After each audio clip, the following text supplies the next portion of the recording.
यदि सभी बच्चे वही बन जाते जो उनके माता पिता की अपेक्षा होती, बिना किसी शरारत के केवल पढ़ाई में लगे रहते, तो वे क्या बन जाते। इस दुनिया में बच्चे ठीक वैसे ही थे। न केवल वे उत्कृष्ट छात्र थे, बल्कि वे बहुत आज्ञाकारी भी थे। पूर्ण अंक प्राप्त करना सामान्य बात थी।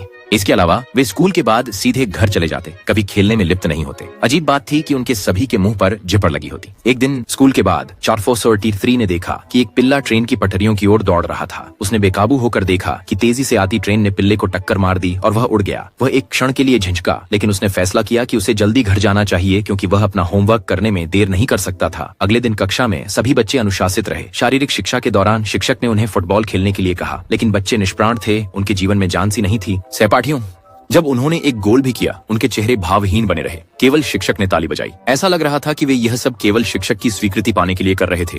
मध्य स्याही परीक्षा के अंक जारी किए गए। कोई आश्चर्य नहीं, सभी को पूर्ण अंक मिले। हालांकि 483 ने अपनी सही परीक्षा पत्रिका को देखा, लगातार कांपते हुए। उसने अचानक घर की दीवारों पर लगे परीक्षा पत्रिकाओं और कानों में गूंजती शिक्षकों की ताली की डरावनी आवाज को याद किया। उस पल उसका शरीर अनियंत्रित रूप से कांपने लगा।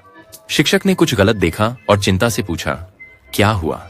4483 ने कोई प्रतिक्रिया नहीं दी और उसकी ऐंठन जारी रही। अचानक उसके मुंह की झिपर खुल गई। अगले ही पल सभी बच्चों के मुंह की झिपरें खुल गईं। पूरे स्कूल के बच्चे विद्रोह करने लगे। वे खेलने और दौड़ने के लिए कैंपस से भाग गए।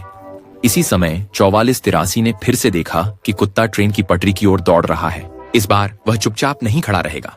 बिना किसी हिचकिचाहट के उसने दौड़कर पिल्ले को बचा लिया। हालांकि वह खुद ट्रेन से टकरा गया और दूर जा गिरा। उसने पिल्ले को तो बचा लिया, लेकिन अब वह खड़ा नहीं हो सकता था। अगले ही क्षण वह जोर जोर से हंसने लगा। हमारे अपने विचार होते हैं और बच्चे भी अलग नहीं होते।